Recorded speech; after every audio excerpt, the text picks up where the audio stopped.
வானக தந்தையை நாம் வணங்குவோம். அழைக்கிறார் இயேசு ஆண்டவர், ஆவலாய் நாம் செல்லுவோம். அழைக்கிறார் இயேசு ஆண்டவர், ஆவலாய் நாம் செல்லுவோம்.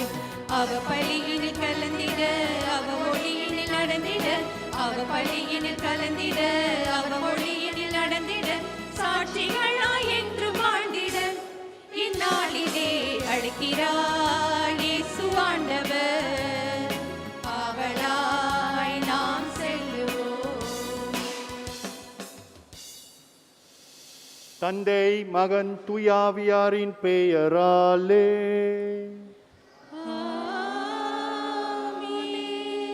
நாம் ஆண்டவராக இயேசு கிறிஸ்துவின் அருளும் கடவுளின் அன்பும் தூயாவியாரின் நட்புறவும் உங்கள் அனைவரோடும் இருப்பதாக.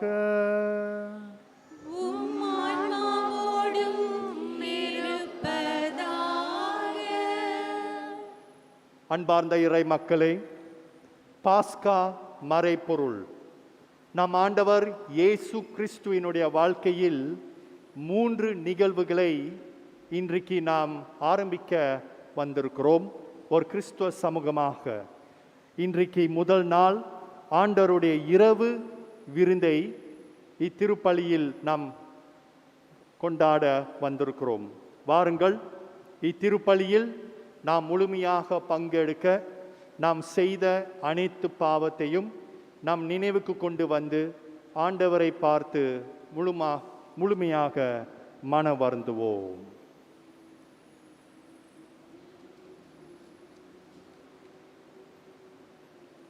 எல்லாம் வல்ல இறைவனிடமும் சகோதர சகோதரிகளே, உங்களிடமும் நான் பாவி என ஏற்றுக்கொள்கிறேன். ஏனெனில் என் சிந்தனையாலும் சொல்லாலும் செயலாலும் கடமையில் தவறியதாலும் பாவங்கள் பல செய்தேன். என் பாவமே, என் பாவமே, என் பெரும் பாவமே. ஆகையால் எப்பொழுதும் கன்னியான புனித மரியாதையும் வானதூதர் புனிதர் அனைவரையும், சகோதர சகோதரிகளே உங்களையும் நம் இறைவனாகிய ஆண்டவரிடம் எனக்காக வேண்டிக் கொள்ள மன்றாடுகிறேன்.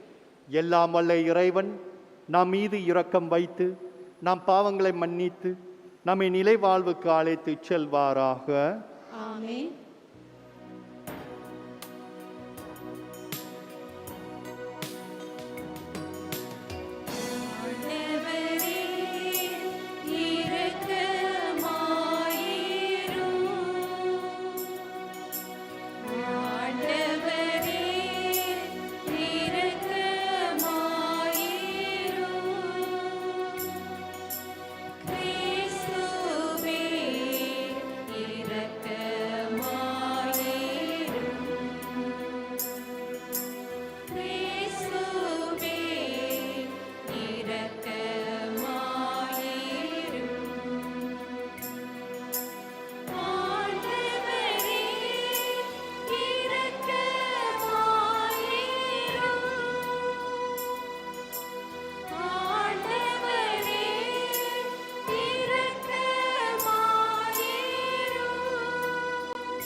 உன்னதங்களிலே கடவுளுக்கு மாட்சி உண்டாகுக.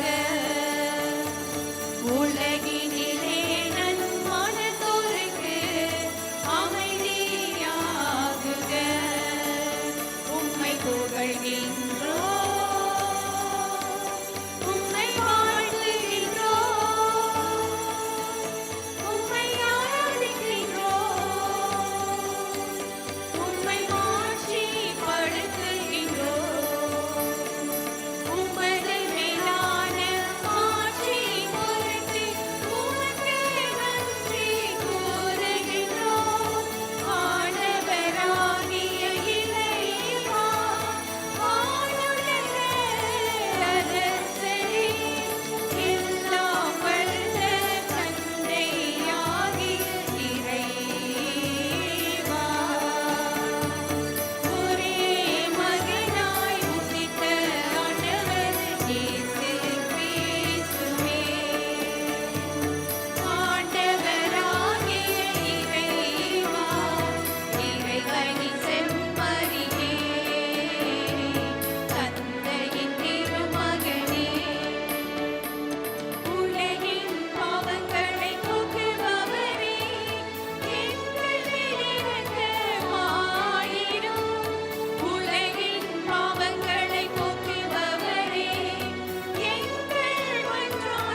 மன்றாடுவோமாக.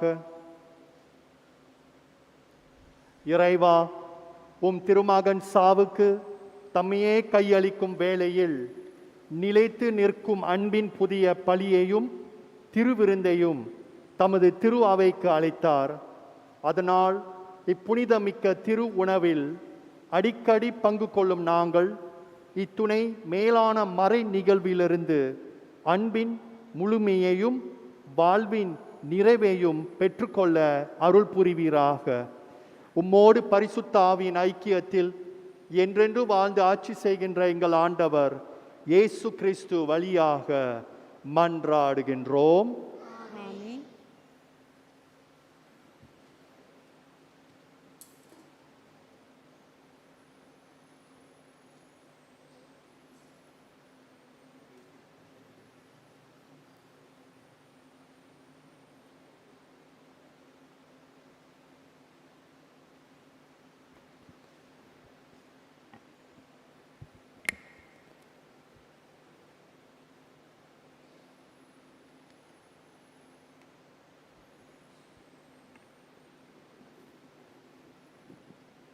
விடுதலை பயண நூலிலிருந்து வாசகம். எகிப்து நாட்டில் ஆண்டவர் மோசேக்கும் ஆரோனுக்கும் பின்வருமாறு கூறினார். உங்களுக்கு மாதங்களில் தலையாயிது இம்மாதமே.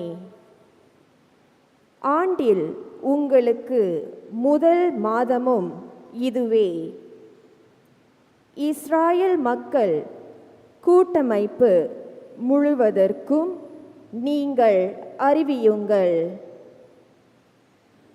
அவர்கள் இம்மாதம் 10ஆம் நாள் குடும்பத்திற்கு ஓர் ஆடு, வீட்டிற்கு ஓர் ஆடு என்று தேர்ந்தெடுத்து கொள்ளட்டும்.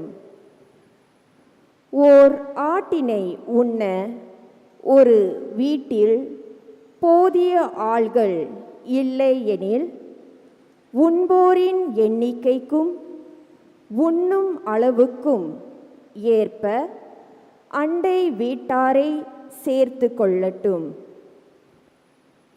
ஆடு குறைபாடற்றதாக கீடையாக ஒரு வயது குட்டியாக இருக்க வேண்டும். தேர்ந்தெடுப்பது வெள்ளாடாகவோ செம்மறியாடாகவோ இருக்கலாம்.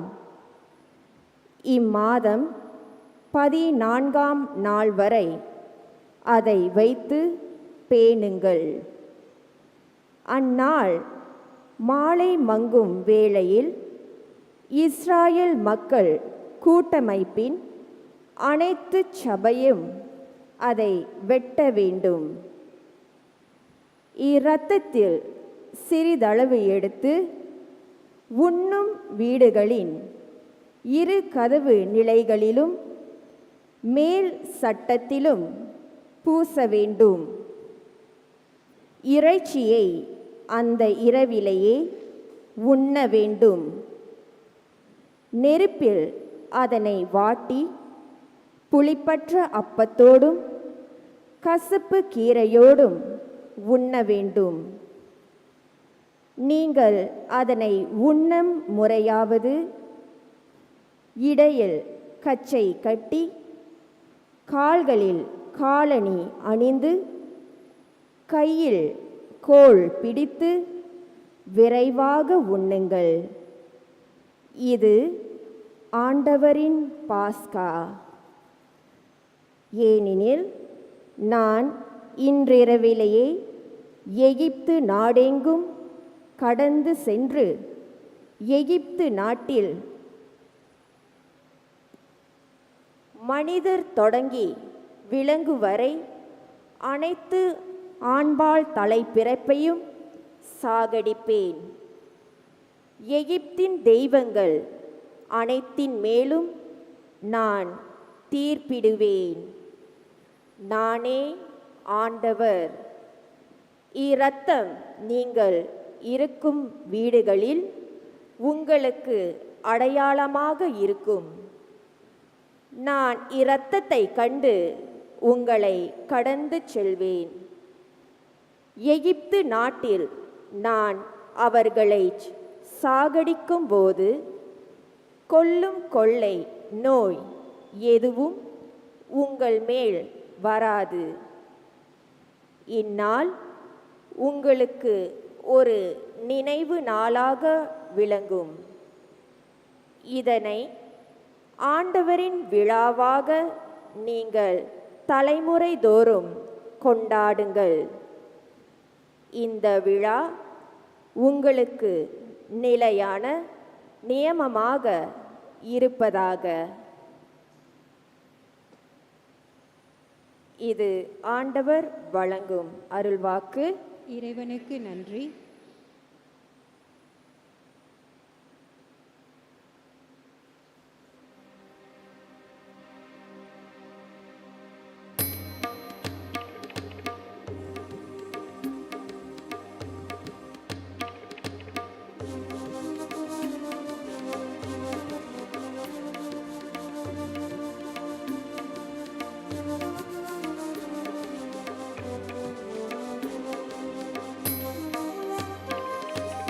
கடவுளை போற்றி கிண்ணத்தில் பருகுதல், கிறிஸ்துவின் இரத்தத்தில் பங்கு கொள்வதே. கடவுளை போற்றி கிண்ணத்தில் பருகுதல், கிறிஸ்துவின் இரத்தத்தில் பங்கு கொள்வதே.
கட்டுக்களை நீர் அவிழ்த்து விட்டீர்.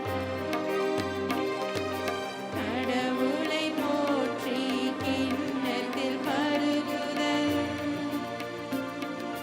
கிறிஸ்துவின் இரத்தத்தில் பங்கு கொள்வதே. நான் உமக்கு நன்றி பலி செலுத்துவேன் ஆண்டவராகிய உம் பெயரை தொழுவேன். பொழுதையும் மக்கள் அனைவரின் முன்னிலையில் ஆண்டவரே உமக்கு என் பொருத்தனைகளை நிறைவேற்றுவேன். கடவுளை போற்றி கிண்ணத்தில்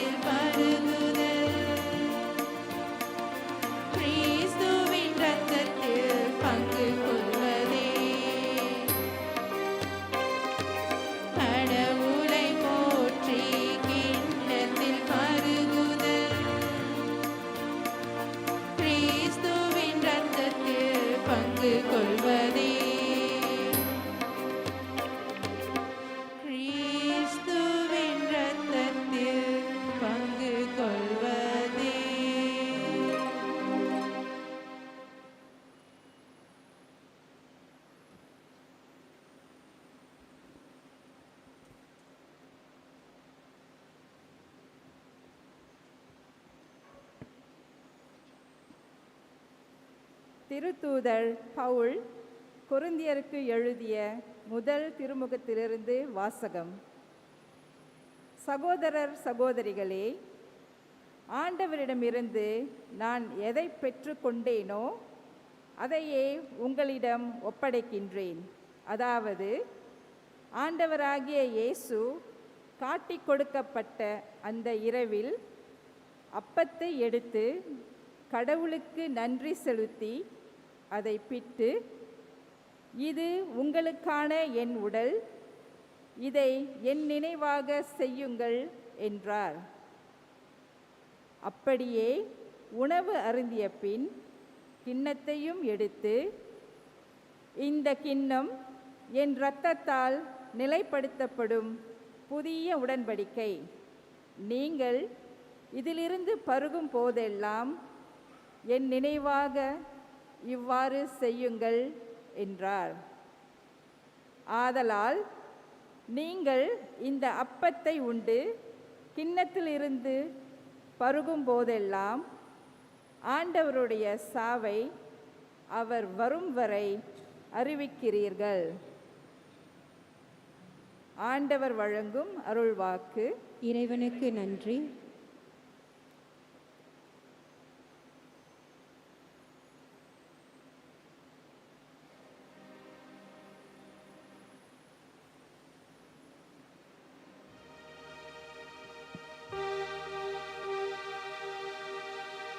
புதியதோர் கட்டளை உங்களுக்குத் தருகின்றேன்.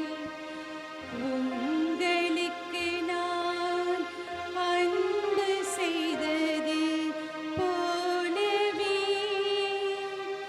நீங்களும் ஒருவருக்கொருவர் அன்பு செய்யுங்கள் என்றுரைக்கின்றார் எம் பெருமான் இயேசு.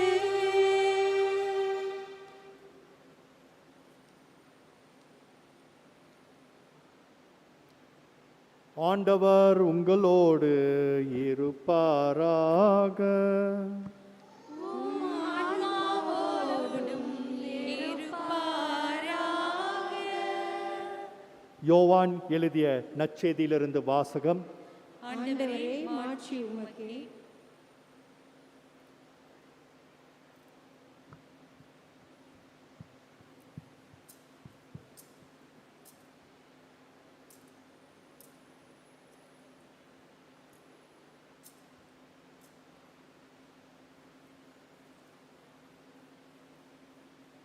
பாஸ்கா விழா தொடங்க இருந்தது. தாம் இவ்வுலகத்தை விட்டு தந்தையிடம் செல்வதற்கான நேரம் வந்துவிட்டது என்பதை இயேசு அறிந்திருந்தார். உலகில் வாழ்ந்த தமக்குரியோர் மேல் அன்பு கொண்டிருந்த அவர்கள் மேல் இறுதி வரையும் அன்பு செலுத்தினார். இயேசுவை காட்டி கொடுக்கும் எண்ணத்தை, அழகை சீமோனின் மகனாகிய யூதாசு இஸ்காரியோத்தின் உள்ளத்தில் எழ செய்திருந்தது.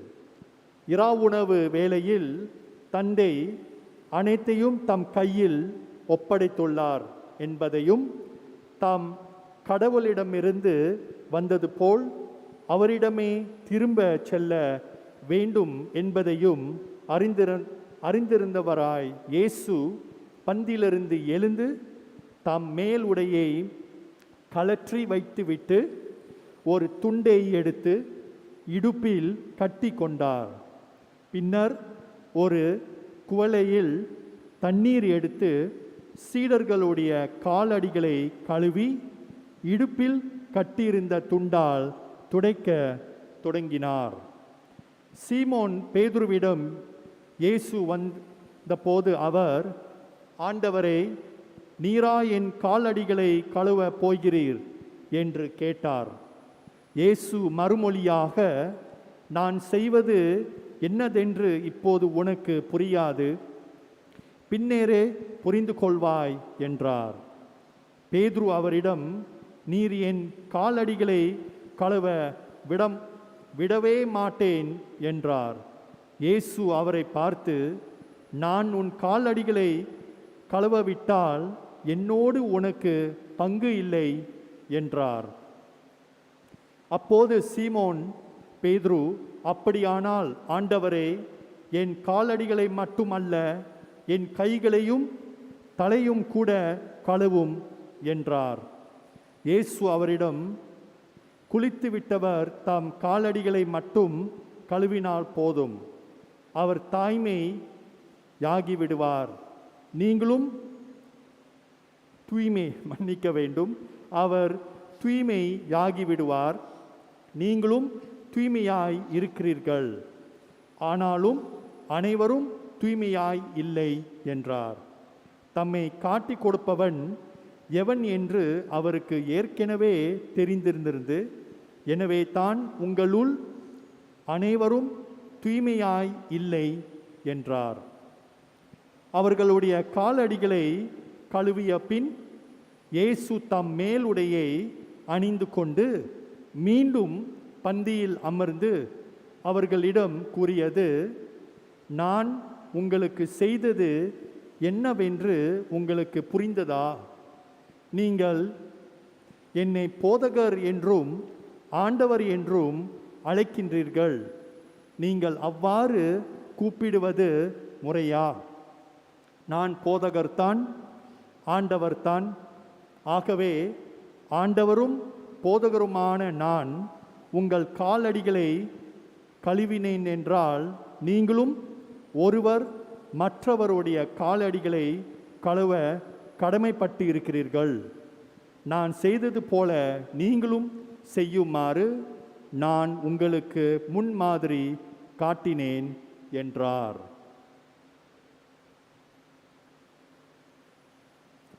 இது கிறிஸ்து வழங்கும் நற்செய்தி. கிறிஸ்துவே உமக்கு புகழ்.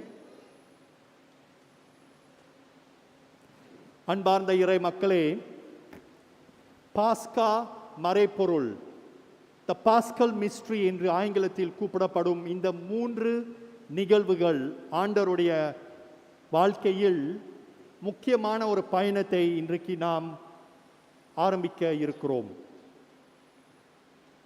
பாஸ்கா மறைபொருள். இன்றைக்கு முதல் நாளை நாம் கொண்டாட வந்திருக்கிறோம் ஆண்டவருடைய இரா உணவு திருப்பலி வழியாக.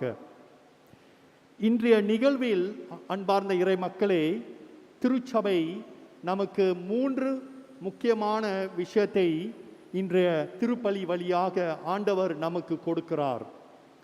முதலில் இன்றைக்கு நாம் ஆண்டவர் நற்கருணையை திருநிலைப்படுத்துகிறார். The institution of the Eucharist என்று கூப்பிடப்படும் ஆங்கிலத்தில் அதை இன்றைக்கு நம் ஆண்டவர் செய்கிறார். 2வது, கத்தோலிக் குருத்துவத்தை, the institution of the priesthood என்று கூப்பிடப்படும், அதாவது குருத்துவத்தை திருநிலைப்படுத்துகிறார் நம் ஆண்டவர் இயேசு கிறிஸ்து. 3வதாக, இன்றைக்கு ஒரு புதிய கட்டளையை ஆண்டவர் நமக்கு கொடுக்கிறார். நாம் கேட்டோம் இல்லையா, அழகாக பாடினார். அதாவது, நான் உங்களிடம் அன்பு செலுத்தியது போல நீங்களும் ஒருவர் மற்றவரிடம் அன்பு செலுத்துங்கள் என்ற அந்த கட்டளையைத்தான் நாம் கடைபிடிக்க வேண்டும் என்று திருச்சபை நமக்கு சொல்கிறது. அன்பார்ந்த இறை மக்களே, நம்முடைய கிறிஸ்துவ வாழ்க்கையில் நாம் ஒரு கண்ணோட்டம் செய்தோம் என்றால், நம்முடைய கிறிஸ்துவ வாழ்க்கையில் முக்கியமான ஒரு பகுதி பணி வாழ்க்கை. முக்கியமான ஒரு பகுதி பணி வாழ்க்கை. பல பேர் பணி செய்து கொண்டு இருக்கிறோம், நீங்களும் என்னைய உட்பட. பணி என்பது நாம் எப்படி பார்க்கிறோம் என்று வித்தியாசமாக இருக்கும். நீங்கள் பணியை எப்படி பார்க்குறீங்கள், நான் எப்படி பணியை பார்க்கிறேன், பணி வாழ்க்கையை என்று விவராக நம்ம பார்த்து இருப்போம். ஏனென்றால் நாம் ஒவ்வொருவரும் ஒரே மாதிரி இல்லையா.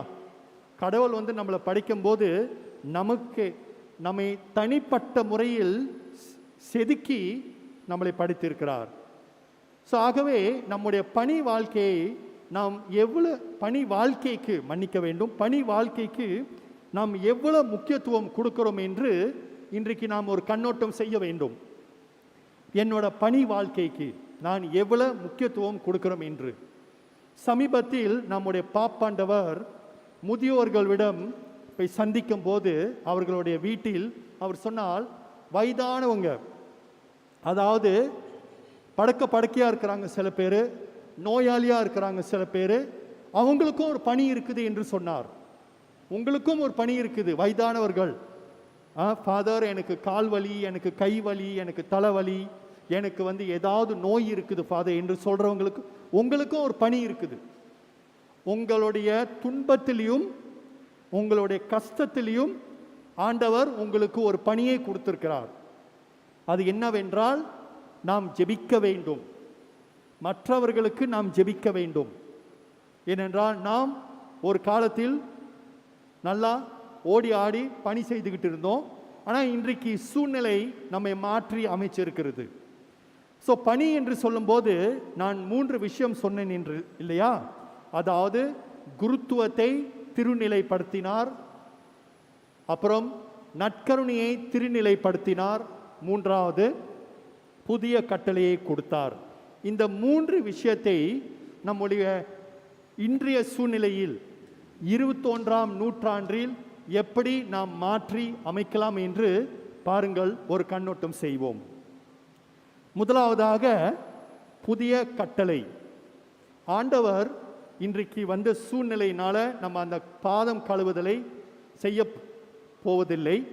இருந்த போதிலும் வீட்டில் நீங்கள் கண்டிப்பாக செய்யலாம், செய்திருக்கலாம். இதுக்கு பிறகு கூட நீங்கள் போயிட்டு செய்யலாம். அந்த பாதம் கழுவுதல் அது முக்கியமான ஒரு சடங்கு. முக்கியம் என்று சொல்றது கூட ஒரு என்ன அர்த்தமுள்ள ஒரு சடங்கு, ஒரு அர்த்தமுள்ள ஒரு சடங்கு. ஏனென்றால் அந்த தாழ்ச்சி மனப்பான்மையை குறிக்குது. நம்ம எவ்வளோ குனிந்து கழுவுறோமோ அவ்வளோ நம்மளோட தாழ்ச்சியை வெளிப்படுத்துகிறது, தாழ்ச்சியை வெளிப்படுத்துகிறது. முதலில் அதை பற்றி நாம் பேசுவோம். அதாவது பணி நாம் எப்படி செய்ய வேண்டும்? தாழ்மையான மனதுடன் பணியை நாம் செய்ய வேண்டும். இது என்னுடைய வார்த்தை கிடையாது. நம் ஆண்டவர் இயேசு இன்றைக்கு நற்செய்தியில் தெளிவாக கூறியிருக்கிறார். அதாவது எவ்வாறு அவர் ஒரு குருவாக இருந்தாலும் ஆண்டவராக இருந்தாலும் அவருடைய சீடர்களுடைய பாதங்களை கழுவினார் என்று நமக்கு ஒரு முன்மாதிரியை செய்து கொண்டிருக்கிறார், நமக்கு காட்டியிருக்கிறார். அதே போலத்தான் நாமும் இருக்க வேண்டும். அன்பார்ந்த இறை மக்களே, நாம் எந்த பணியை செய்தாலும், பொதுமக்களாக இருக்கிற நீங்கள், நற்கருணை பணியாளர், பீட சிறுவர்கள், கோயரில் பாடுறீங்க, வாசகம் படிக்கிறீங்க, அறிவிப்பாளராக இருக்கிறீங்க, ஹாஸ்பிட்டாலிட்டியாக இருக்கிறீங்க, எந்த பணியை செய்தாலும், கோயிலுக்கு ஒரு விளக்கு மரத்தை எடுத்து கூட்டுறீங்க, எந்த பணியை செய்தாலும் தாழ்மை மனப்பான்மையுடன் நாம் செய்ய வேண்டும். தாழ்மை மனப்பான்மையுடன். உங்களுக்கு ஒரு உதாரணம் கொடுக்கிறேன். உங்களுக்கு செராஸில் ஒரு கன்னியாஸ்திரி ஒரு கான்வென்ட் இருக்குது, Little Sisters of the Poor. கேள்விப்பட்டிருக்கிறீங்களா? அந்த சிஸ்டர்மார்கள்லாம் கன்னியாஸ்திரியெல்லாம் வெள்ளை ஆடையை போட்டிருப்பாங்க. வெள்ளை ஆடை. அவங்களோட பணியே நோயாளிகளை பார்த்துவது. அதாவது வயதானவங்க வயசாயிடுச்சு, அவங்களுக்கு போக எங்கேயும் இடம் இல்லை. இந்த சிஸ்டர்லாம் அவங்களெல்லாம் பார்த்துக்குவாங்க. செராஸில் இருக்குது. செராஸில் அந்த சபையை கண்டுபிடித்தவர் புனித ஜான் ஜுகான். கூகுள் பண்ணி பாருங்க, புனித ஜான் ஜுகான். அவர் ஒரு பெண், அவர் ஒரு புனிதர், அவர் ஒரு கன்னியாஸ்திரி, அவர் பிரான்ஸ் நாட்டை சேர்ந்த ஒரு புனிதர். அவர் இந்த பணியை ஆரம்பிக்கிற போது யாருக்கும் தெரியாது. அவர் தான் இந்த வயதானவங்களெல்லாம் கூட்டி ஒரு வீட்டில் அவங்களெல்லாம் சாப்பாடு கொடுத்து குளிப்பாட்டி நன்றாக அவங்களுக்கு அந்த அர்த்தமுள்ள வாழ்க்கையை கொடுத்தார். அவங்க இறக்கிறதுக்கு முன்பு அந்த பணியை அவர் 50 வருஷம் செய்தார். எத்தனை வருடம்? 50 ஆண்டுக்கு செய்தார். ஆனால் யாருக்கும் தெரியாது, ஏன் அவங்களே சொல்லல, அவங்க தான் செய்தாங்கன்னு அவங்க சொல்லல. அவங்க இறந்த பிறகுதான், எப்ப அவங்க இறந்த பிறகுதான் அந்த கன்னியாஸ்திரி, அந்த குருவானவர், அந்த ஆயர், இல்ல இல்ல இந்த சபையை கண்டுபிடித்தவர் அவர், புனித ஜான் ஜுகான் என்று சொல்லி அவருக்கு திருச்சபையிலிருந்து அங்கீகாரத்தை கொடுத்து இன்றைக்கு உலகத்தில் பல ஆயிரம் கன்னியாஸ்திரிகள் அந்த சபையில் இருக்கிறாங்க. நிறைய பேர் இருக்கிறாங்க. ஐரோப்பா, அமெரிக்கா, ஆஸ்திரேலியா, மலேசியாவில் கூட 3 கான்வென்ட் இருக்குது. பினாங்கில் ஒன்று இருக்குது, கோலம்பூரில் ஒன்று இருக்குது. ஸோ அந்த மாரி இருக்கும்போது அவங்க பார்த்தீங்களா, அவங்க வாழ்க்கையில் அவங்க சொல்லவே இல்லை அவங்க தான் அந்த சபையை கண்டுபிடிச்சாங்கன்னு. ஆனால் இன்றைக்கு உலகம் முழுவதும் அவங்களோட பணியை செய்து கொண்டு இருக்கிறார். ஆண்டவரோட பணியை அவர் வழியாக செய்து கொண்டு இருக்கிறார். அன்பார்ந்த இறை மக்களே, இதைத்தான் நான் சொல்ல விரும்புகிறேன். நீங்களும் நானும் தாழ்மையான பணியை நாம் செய்ய வேண்டும். ரெண்டாவது போவோம். ரெண்டாவது நற்கருணை. இன்றைக்கு நாம் ஆண்டவர் இயேசு நற்கருணையை திருநிலைப்படுத்தினார். நற்கருணை என்றால் என்ன? நற்கருணை என்றால் அன்பு. நற்கருணை என்றால் அன்பு. எப்படிப்பட்ட ஒரு அன்பு? என்னைய பற்றி நான் நினைத்து மற்றவங்களுக்கு அன்பு கொடுக்குறேன், அந்த மாரி அன்பா? கிடையாது. நற்கருணையோட அன்பு செல்ஃப் சாக்ரிஃபிஷியல் லவ், அதாவது செல்ஃப் கிவிங் லவ். தம்மையே கொடுத்து, தம்மையே ஒரு பலியாக கொடுக்கிறார் ஆண்டவர். தம்மையே ஒரு பலியாக கொடுக்கிறார். அதனால தான் நாளை பெரிய வெள்ளிக்கிழமை ஆண்டவருடைய 2வது பாஸ்கா மறைப்பொருள் நிகழ்வு நமக்கு திருச்சபையில் உலகம் முழுவதும் திருப்பலி கிடையாது. ஏனென்றால் ஆண்டவரே நம்ம பலி கொடுக்க இருக்கிறோம். அவரையே இறந்து விட்டாரே, நம்ம யாரை பலி கொடுப்போம்? யாரை பலி கொடுப்போம்? ஆண்டவரே இறந்து விட்டாரே. ஸோ அன்பார்ந்த இறை மக்களே, அன்பில் நாம் நிலைத்திருக்க வேண்டும். நாம் எப்படிப்பட்ட பணி செய்தாலும் நம்மளுடைய வார்த்தையும் சரி, நம்மளுடைய நடவடிக்கையும் சரி, நம்மளுடைய பார்வையும் சரி, மக்கள் அதெல்லாம் மறந்துடுவாங்க. நான் எப்படி பேசினேன், எப்படி பூச வச்சேன், அதெல்லாம் மக்கள் மறந்துடுவாங்க. நீங்களும் சரி, நானும் சரி. ஆனால் நம்ம மற்றவங்களை எப்படி நம்ம ட்ரீட் பண்ணுறோம், நம்ம எப்படி ஒருத்தவங்களை பார்க்குறோம், அந்த டிக்னிட்டி என்று சொல்லுவாங்க பார்த்தீங்களா, அந்த மரியாதையோடு நம்ம பார்க்குறோம் பார்த்தீங்களா, எல்லாருமே நம்ம சமமாக பார்க்குறோம் பார்த்தீங்களா. இவங்க படித்தவங்க, படிக்காதவங்க, இவங்க இங்கிலீஷ் பேச மாட்டாங்க, ஸோ இவங்களை நம்ம இப்படி பார்ப்போம் அப்படின்னு இல்லாமல் எல்லாத்தையும் நம் சமமாக பார்க்க வேண்டும். இறுதியாக குருத்துவம். குருத்துவம் என்றால் மனிதனாக இருக்கிற நாம் கடவுள் தேர்ந்தெடுத்து நமக்கு இந்த பொக்கிஷத்தை, இந்த பெரிய ஒரு கொடையை கொடுத்திருக்கிறார். ஒரு பாவியாக இருக்கிற நான், எனக்கு இந்த கொடையை ஆண்டவர் கொடுத்திருக்கிறார். நான் என்னவாக இருக்க வேண்டும்? நான் இயேசுவை என்னுடைய உள்ளத்தில், இயேசுவை நான் பிரசன்னமாக வைத்திருக்க வேண்டும். மற்றவர்கள் என்னைய பார்க்கும்போது இயேசுவை நான் அவர்களுக்கு கொடுக்க வேண்டும். இயேசுவின் கருவியாக நான் மாற வேண்டும். அதுக்காக எனக்கு என்ன வேண்டும்? உங்களுடைய ஜெபம் தேவை. உங்களுடைய ஜெபம் தேவை. அன்பார்ந்த இறை மக்களே, உங்களோட உதவி சேவை. ஏனென்றால் ஒரு குருவானாக நம்ம ஒரு பங்கில் இருக்கும்போது, ஒரு சுவாமியாராக இருக்கும்போது நம்ம தனியாக நம்ம பணி செய்ய முடியாது. இப்போ நீங்கள் இல்லைன்னா நம்ம பணி செய்ய முடியாது. நம்ம சேர்ந்து தான் பணி செய்ய வேண்டும். சேர்ந்து தான் பணி செய்ய வேண்டும். சேர்ந்து தான் நாம் பயணம் செய்ய வேண்டும். ஸோ இன்றைக்கு நான் உங்கள் அனைவருக்கும் நன்றி சொல்ல கடமைப்பட்டு இருக்கிறேன். உங்களுடைய ஜெபத்துக்கு, உங்களுடைய ஆறுதலுக்கு, உங்களுடைய முக்கியமாக நீங்கள் எப்படி ஜெபிக்கிறீங்க பார்த்தீங்களா. நான் 3 மாதமாவது நீங்கள் ஜெபிக்கிற விதம், நீங்கள் பாடுற விதம் ரொம்ப அழகாக இருக்குது, ரொம்ப பரிசுத்தமாக இருக்குது. ஸோ கடவுளுடைய கருவியாக நீங்கள் ஒவ்வொருவரும் இருக்கிறீர்கள். ஸோ இன்றைக்கு இதுக்காக நாம் தொடர்ந்து ஜெபிப்போம். இதுதான் பணி. அதாவது அன்போடு பணி செய்ய வேண்டும், தியாகத்தோடு நாம் பணி செய்ய வேண்டும். நமக்காக நம்ம நினைக்கக்கூடாது, மற்றவர்களுக்காக நினைத்து நாம் பணியை செய்ய வேண்டும். ஸோ வாருங்கள் அன்பார்ந்த இறை மக்களே, இன்றைக்கு நாம் ஜெபிப்போம். ஆண்டவர் நமக்காக தம்மையே பலி கொடுக்க இருக்கிறார். நாம் ஆண்டவருக்காக எதையை பலி கொடுக்க இருக்கிறோம்? ஆண்டவரோடு நாம் சேர்ந்து பணி செய்வோம், அன்போடு பணி செய்வோம், முழு மனதுடன் பணி செய்வோம்.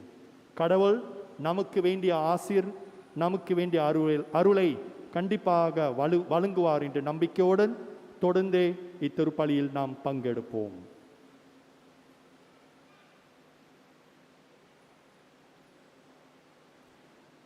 நான் மறைவுரையில் சொன்னது போல இன்றைக்கு பாதம் கழுவுதல் இல்லை. எழுந்து நின்று இப்பொழுது நாம் நம்மளுடைய விசுவாச அறிக்கையை சேர்ந்து சொல்லுவோம். ஒரே கடவுளை நம்புகின்றேன், விண்ணகமும் மண்ணகமும் காண்பவை காணாதவை யாவும் படைத்த எல்லாம் வல்ல தந்தை அவரே, கடவுளின் ஒரே மகனாய் உதித்த ஒரே ஆண்டவர் இயேசு கிறிஸ்துவை நம்புகிறேன். இவர் காலங்களுக்கெல்லாம் முன்பே தந்தையிடமிருந்து பிறந்தார். கடவுளினின்று கடவுளாக, ஒளியினின்று ஒளியாக, உண்மை கடவுளினின்று உண்மை கடவுளாக உதித்தவர். இவர் உதித்தவர் உண்டாக்கப்பட்டவர் அல்ல, தந்தையோடு ஒரே பொருளானவர். இவர் வழியாகவே யாவும் படைக்கப்பட்டன. மனிதர் நமக்காகவும் நம் மீட்புக்காகவும் விண்ணகமிருந்து இறங்கினார். தூய ஆவியால் கன்னி மரியாவிடம் உடல் எடுத்து மனிதர் ஆனார். மேலும் நமக்காக போந்தியு பிலாத்தின் அதிகாரத்தில் சிலுவையில் அறையப்பட்டு பாடுபட்டு இறந்து அடக்கம் செய்யப்பட்டார். மறை நூல்களின்படி 3ஆம் நாள் உயிர்த்தெழுந்தார். விண்ணகத்துக்கு எழுந்தருளி எல்லாம் வல்ல தந்தையின் வலப்பக்கம் வீற்றிருக்கின்றார். வாழ்வோரையும் இறந்தோரையும் தீர்ப்பிட மாட்சியுடன் மீண்டும் வர இருக்கின்றார். அவரது ஆட்சிக்கு முடிவிராது. தந்தையிடமிருந்தும் மகனிடமிருந்தும் புறப்படும் ஆண்டவரும் உயிர் அளிப்பவருமான தூய ஆவியாரை நம்புகின்றேன். இவர் தந்தையோடும் மகனோடும் ஒன்றாக ஆராதனையும் ஆட்சியும் பெறுகின்றார். இறை வாக்கினர்கள் வாயிலாக பேசியவர் இவரே. ஒரே புனித கத்தோலிக்க திருத்தூதர் வழிவரும் திரு அவையை நம்புகின்றேன். பாவ மன்னிப்புக்கான ஒரே திருமுழுக்கை ஏற்றுக்கொள்கின்றேன். இறந்தோரின் உயிர்ப்பையும் வரவிருக்கும் மறுவுலக வாழ்வையும் எதிர்பார்க்கின்றேன். ஆமேன். நாம் ஆண்டவர் நமக்கு அன்பு செலுத்தி இருக்கிறார், நம்மையும் மற்றவர்களுக்கு அன்பை செலுத்த சொல்லி இருக்கிறார் என்ற நம்பிக்கையுடன் வாருங்கள், நம்முடைய மனதில் இருக்கிற அனைத்து ஜெபங்களை அவருடைய பாதத்தில் அன்போடு செலுத்துவோம். உணவாக உம்மையே எங்களுக்கு தரும் இயேசுவே, தேவைக்கு அதிகமாக செல்வத்தை சேகரித்து சொகுசான வாழ்க்கை வாழ்பவர்கள் இல்லாதவர்களுக்கு மனமுவந்து கொடுத்திடவும், பசி வறுமையில் தவிப்போருக்கு அது சென்று சேரவும் இறைவா உம்மை மன்றாடுகிறோம். எல்லாம் வல்ல இறைவா, எங்கள் மன்றாட்டை கேட்டருளும். பாதத்திலிருந்து பணியை ஆரம்பித்த கிறிஸ்துவே, எங்கள் நாட்டின் சமய தலைவர்களும் அரசியல்வாதிகளும் ஆடம்பரங்களையும் விளம்பரங்களையும் விரும்பி தேடாது இம்மக்களுக்கு தொன்றாற்றுவதையே தம் லட்சியமாக கொள்ள வேண்டுமென்று இறைவா உம்மை மன்றாடுகிறோம். எல்லாம் வல்ல இறைவா, எங்கள் மன்றாட்டை கேட்டருளும். மக்கள் வரலாற்றில் ஈடுபடும் இயேசுவே, கடந்த கால வரலாற்று நிகழ்வுகளை பெருமையுடன் எண்ணி பார்க்கின்ற நாங்கள் அநீதி அக்கிரமத்தால் அலைக்கழிக்கப்பட்டுள்ள இந்த பூமியின் முகத்தை புதுப்பிக்க எங்களையே பணியாளர்களாக கையளிக்க இறைவா உம்மை மன்றாடுகிறோம். எல்லாம் வல்ல இறைவா, எங்கள் மன்றாட்டை கேட்டருளும். உமது உடலை உடைத்து தந்த ஆண்டவரே, ஒரே குடும்பமாக வாழ்கின்ற நாங்கள் எங்களோடு வாழ்பவர் நலனுக்காக அன்றாடம் நிபந்தனையின்றி எங்களை அர்ப்பணிக்க செய்தருளும். வேற்றுமைகளை வேறறுத்து நட்புடன் பழகிட இறைவா உம்மை மன்றாடுகிறோம். எல்லாம் வல்ல இறைவா, எங்கள் மன்றாட்டை கேட்டருளும். இறுதி இரவு உணவை நினைவாக செய்யுங்கள் என்று எங்களுக்கு பணிக்கின்ற தேவனே, வெறும் சடங்கு சம்பிரதாய மரபுகளில் எங்கள் வாழ்வை வீணடிக்காது வழிபாட்டு சடங்குகளின் உண்மை அர்த்தத்தை உணர்ந்து வாழ அருள் தர இறைவா உம்மை மன்றாடுகிறோம். எல்லாம் வல்ல இறைவா, எங்கள் மன்றாட்டை கேட்டருளும். அன்புமிக்க இறைவா, நம்முடைய அனைத்து ஜெபங்களை உம்முடைய பாதத்தில் நாம் ஒப்படைத்து அன்புள்ளவர்களாக இருக்கிற நாம் தொடர்ந்து நம்முடைய பணியை அன்போடு பணி செலுத்தி மற்றவர்களுக்கும் உம்முடைய அன்பை நாம் வெளிப்படுத்த வேண்டும். இவை அனைத்தும் நாம் ஆண்டவர் இயேசு கிறிஸ்துவின் பெயரால் மன்றாடுகிறோம். ஆமென். அமருங்கள்.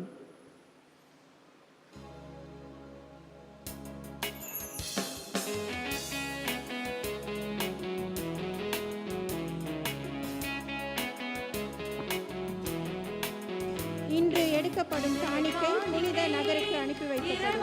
நாளை காணிக்கை எடுக்கப்பட மாட்டார். மனித உணவின் சின்னமாம் அன்பின் காணிக்கை, இதய காணிக்கை, இரவாத காணிக்கை, இறை மனித உறவின் சின்னமாம் அன்பின் காணிக்கை. இறையே இதை ஏற்றிடுவாய், உனதாய் இதை மாற்றிடுவாய். இறையே இதை ஏற்றிடுவாய், உனதாய் இதை மாற்றிடுவாய்.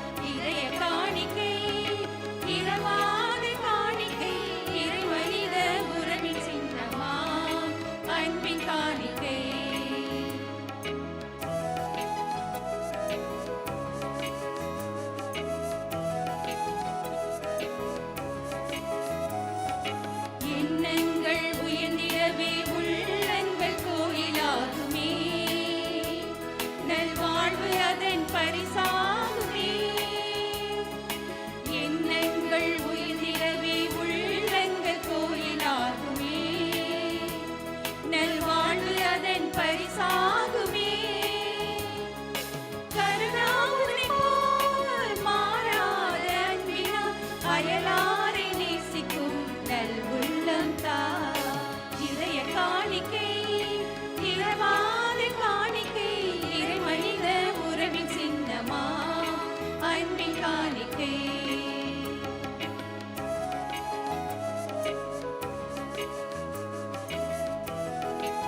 சகோதர சகோதரிகளே, என்னுடையதும் உங்களுடையதுமான இப்பலி எல்லாம் வல்ல தந்தையாக இறைவனுக்கு ஏற்றதாகபடி மன்றாடுங்கள்.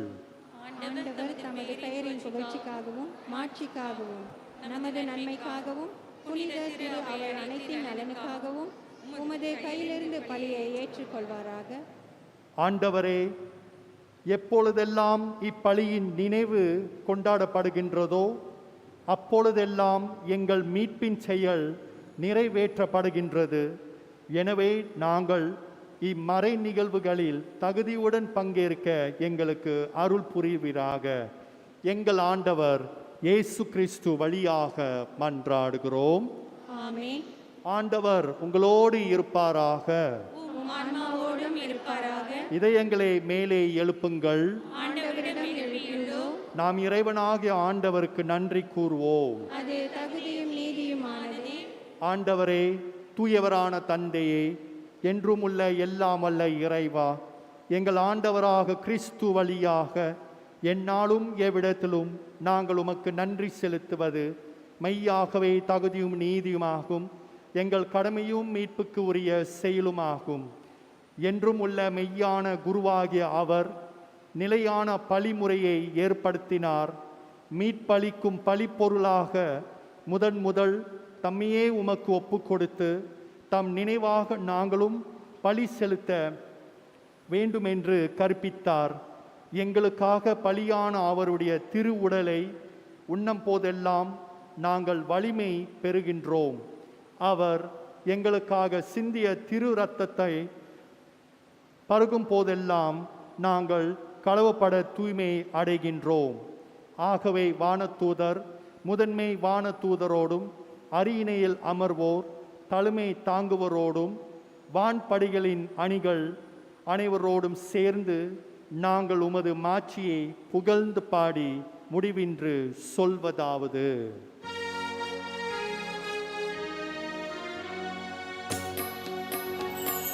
தூயவர், தூயவர், தூயவர். வான்படைகளில் கடவுளாம் ஆண்டவர். விண்ணகமும் மண்ணகமும் உமது மாட்சியால் நிறைந்துள்ளன. உன்னதங்களிலே ஓசன்னா, உன்னதங்களிலே ஓசன்னா. ஆண்டவர் பெயரால் வருகிறவர் ஆசி பெற்றவர். உன்னதங்களிலே ஓசன்னா, உன்னதங்களிலே ஓசன்னா.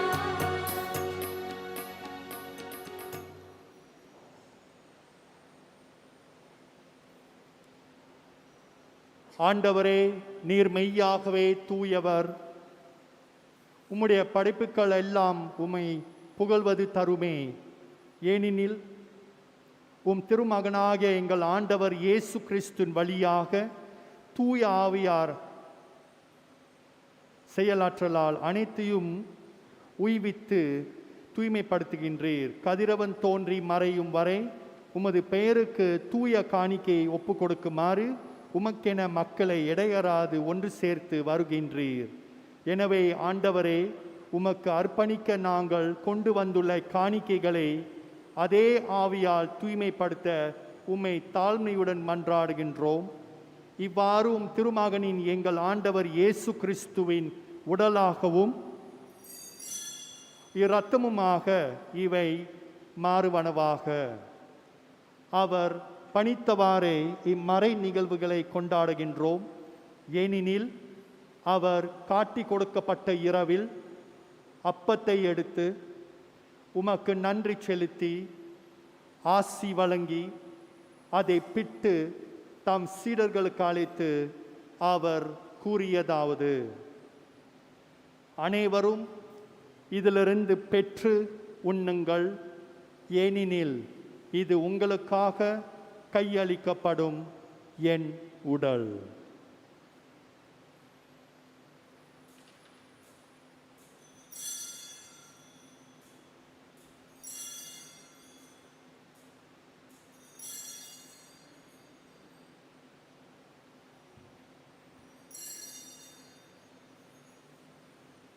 அவ்வண்ணமே இரவு விருந்தை அருந்திய பின் கிண்ணத்தையும் எடுத்து உமக்கு நன்றி செலுத்தி ஆசி வழங்கி அதை தம் சீடர்களுக்கு அழைத்து அவர் கூறியதாவது: அனைவரும் இதிலிருந்து பெற்று பருகுங்கள், ஏனெனில் இது புதிய நிலையான உடன்படிக்கைக்கு உரிய என் இரத்தத்தின் கிண்ணம். இது பாவ மன்னிப்புக்கென்று உங்களுக்காகவும் பலருக்காகவும் சிந்தப்படும். இதை என் நினைவாக செய்யுங்கள்.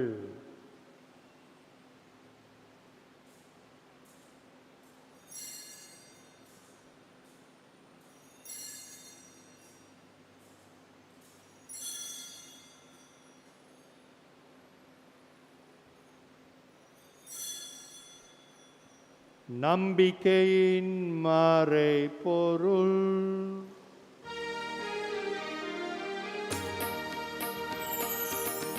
ஆண்டவரே, நாங்கள் இந்த அப்பத்தை உண்டு கிண்ணத்திலிருந்து பருகும் போதெல்லாம் நீர் வரும் அளவும் உமது இறப்பினை அறிக்கையிடுகின்றோம்.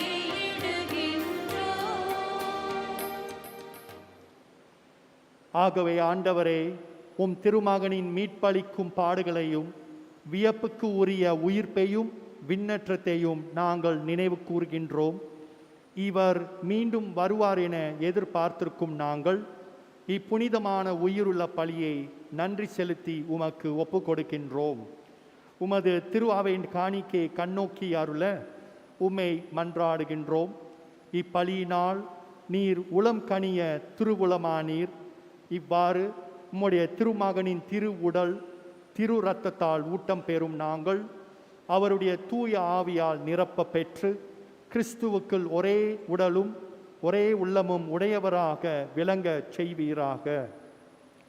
இவரே எங்களை உமக்கு என்றும் காணிக்கையாக்குவாராக. இவ்வாறு உம்மால் தேர்ந்து கொள்ளப்பட்டவர்களோடு முதலாக புனிதமிக்க கன்னியும் கடவுளின் தாயுமான மரியா, அவருடைய கணவரான புனித யோசேப்பு, புனித திருத்தூதர்கள், மாட்சிமிக மறைசாட்சியர், மற்ற புனிதர்கள் அனைவரோடும் நாங்கள் உரிமை பேற்றுக்கு தகுதியுடையோர் ஆவோமாக.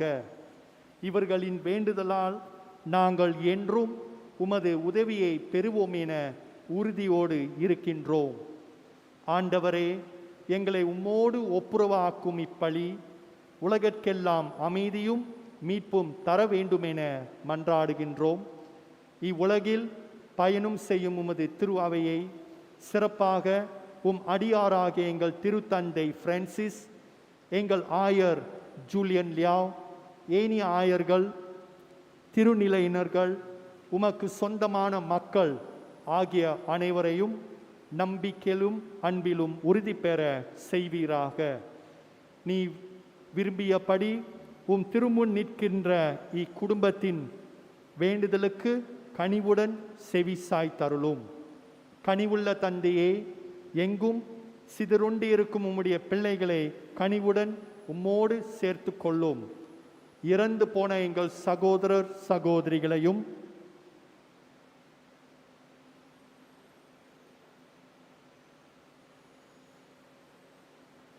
உமக்கு உகந்தவர்களாய் வாழ்ந்து இவ்வுலகை விட்டு சென்ற அனைவரையும் உமது ஆட்சியில் கனிவுடன் ஏற்றருளும்.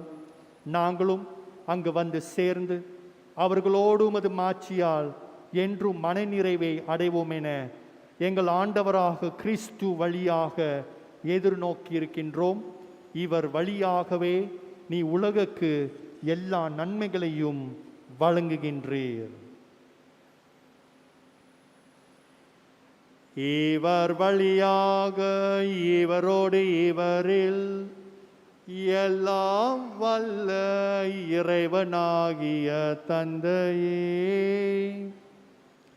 தூயாவியாரின் ஒன்றிப்பில் எல்லாம் புகழும் ஆட்சியும் என்றென்று உமக்கு உரியதே.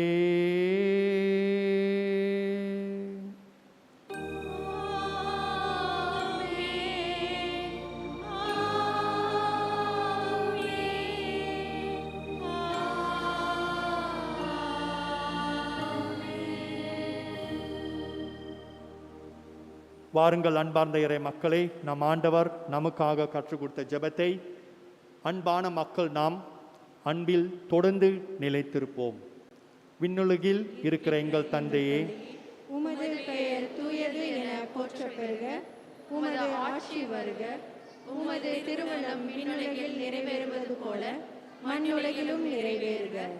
எங்கள் அன்றாட உணவை இன்று எங்களுக்கு தாரும்.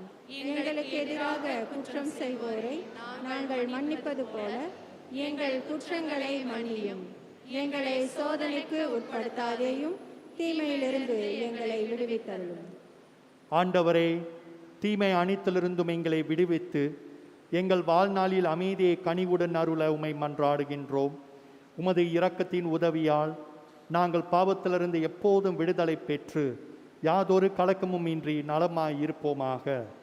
நாங்கள் எதிர்நோக்கிருக்கும் பேரின்பத்துக்காகவும் எம் மீட்பராக இயேசு கிறிஸ்துவின் வருகைக்காகவும் காத்திருக்கின்றோம். ஏனெனில் ஆட்சியும் வல்லமையும் மாட்சியும் என்றென்றும் உமதே. ஆண்டவரே இயேசு கிறிஸ்துவே, அமைதியே உங்களுக்கு விட்டுச் செல்கின்றேன், என் அமைதியே உங்களுக்கு அழைக்கின்றேன் என்றும் திருத்தூதர்களுக்கு மொழிந்தீரே. எங்கள் பாவங்களை பாராமல் உமது திருவாவை நம்பிக்கையின் கண்ணோக்கி உமது திருவுளத்திற்கு ஏற்ப அதற்கு அமைதியையும் ஒற்றுமையையும் அளித்தருள்வீராக. என்றென்று வாழ்ந்து ஆட்சி செய்கின்றவர் நீரே. ஆமென். ஆண்டவருடைய அமைதி உங்களோடு என்றும் இருப்பதாக. உம் ஆன்மாவோடும் இருப்பதாக. வாருங்கள், ஒருவருக்கொருவர் இயேசு கிறிஸ்துவினுடைய அமைதியை பகிர்ந்து கொள்வோம்.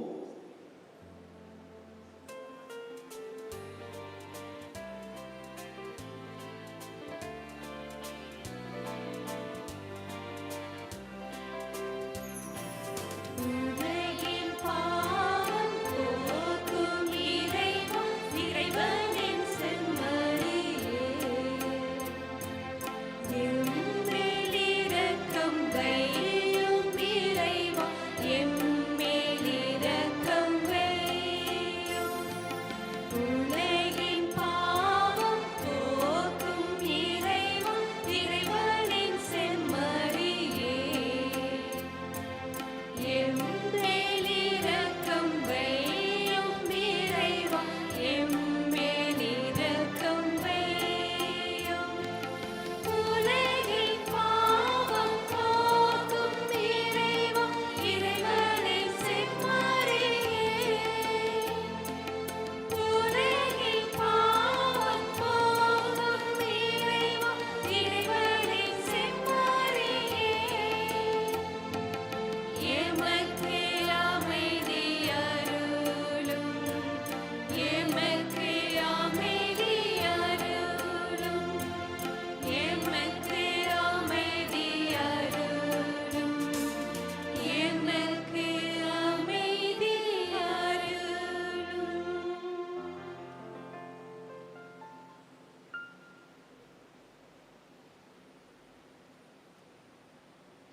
இதோ இறைவனின் செம்மறி, இதோ உலகின் பாவங்களை போக்குகின்றவர், செம்மறின் விருந்துக்கு அழைக்கப் பெற்றவர், பேறு பெற்றோர். ஆண்டவரே, நீர் என் இல்லத்தில் எழுந்தருள நான் தகுதியற்றவள். ஆனால் ஒரு வார்த்தை மட்டும் சொல்லி அருளும், எனது ஆன்மா நலமடையும்.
சீமோன் ராயப்பரை நாடி வந்து பாதங்களை கழுவிட இயேசு வந்த நேரத்திலே ராயப்பர் பாதங்களை இயேசுவிடம் காட்டாது உரிமையில் கடிந்து கொண்டார்.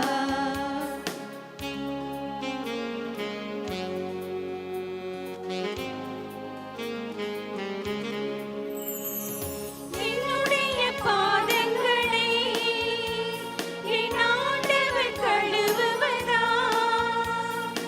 ஒருபோதும் அனுமதியே, ஒரு காலம் சம்மதியே.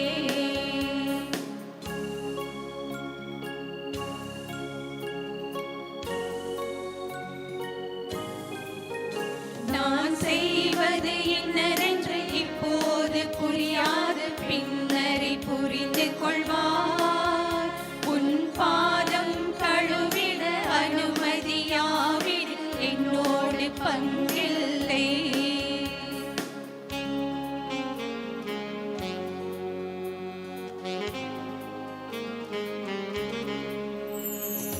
ஆண்டவரே போதகரே, என் கால்களை மட்டுமல்ல, என் கைகளை தலையையுமே முழுவதும் கழுவிவிடும்.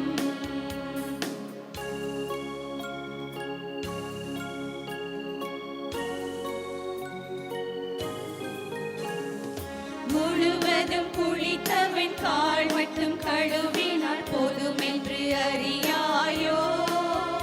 நான் செய்வதன் அர்த்தம் என்னவென்று உமக்கு இந்நேரம் புரியாதோ?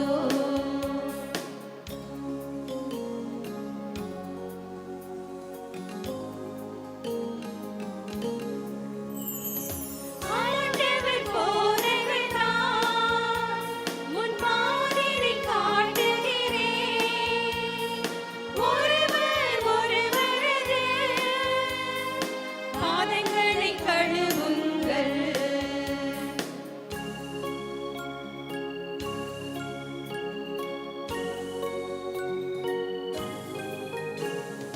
இயேசு சொன்ன வார்த்தைகளை மனதில் இருத்தி நாமும் வாழ்ந்திடுவோம். பிறர் பணி செய்து வாழ்வதே நம் வாழ்வின் கடமை. சீடரென்போம். பிறர் பணி செய்து வாழ்வதே நம் வாழ்வின் கடமை. சீடரின் தகுதி என்போம். சீடரின் தகுதி என்போம். சீடரின் தகுதி என்போம்.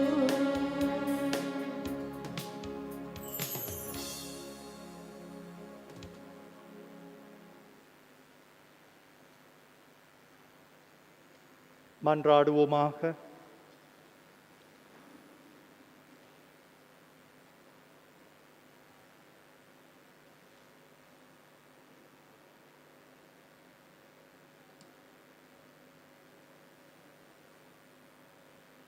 எல்லாம் வல்ல இறைவா, எங்களுக்கு அருள் புரிவீராக. உம் திருமகனின் இரவு விருந்தினால் இவ்வுலகில் ஊட்டம் பெறும் நாங்கள் என்றென்றும் நிறைவு அடைய தகுதி பெறுவோமாக. எங்கள் ஆண்டவர் இயேசு கிறிஸ்து வழியாக மன்றாடுகிறோம். ஆமென். சற்று நேரம் அமருங்கள்.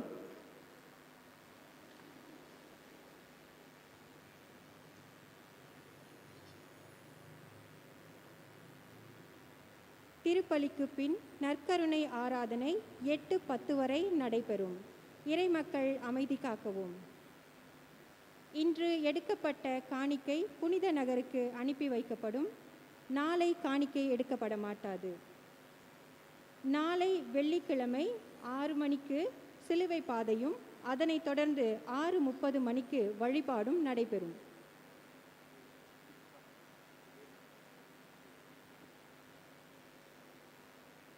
அன்பார்ந்த இறை மக்களே, நம்ம அறிவிப்பாளர் சொன்னது போல 8:10 வரைக்கும் நமக்கு நேரம் இருக்குது. 8:10 வரைக்கும் ஆராதனை செய்ய நம்ம எல்லாம் ஆலயத்திலே உட்காந்து ஆராதனை செய்ய போகிறோம். அமைதியாக ஆராதனை செய்ய போகிறோம். அமைதியாக தயவு செய்து உங்களோட கை தொலைபேசியை சைலண்ட்டாக போடுங்க. தயவு செய்து இன்னைக்கு ஒரு நாளைக்கு இந்த உதவி செய்யுங்க. பேச போகிறீங்கன்னா தயவு செய்து நம்ம வெளியே கொஞ்ச நேரம் செஞ்சுட்டு மறுபடியும் வந்து முக்கியமான கால் கண்டிப்பாக எடுங்க. அது எனக்கு புரியுது, வேலையாக இருக்கலாம், ஏதாவது இருக்கலாம். ஆனால் அமைதியாக நம்ம இருந்து ஆண்டவருக்கு இந்த நேரத்தை நாம் ஒப்பு கொடுப்போம். ஆண்டவர் நமக்கு தம்மையே ஒப்பு கொடுத்திருக்கிறார். நாம் என்ன ஒப்பு கொடுக்க இருக்கிறோம்? நம்மளோட நேரத்தை நம் ஆண்டவருக்கு ஒப்பு கொடுப்போம். அமைதியாக அனைவரும் முட்டிக்கால் போடுவோம்.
கேட்கிறோம்.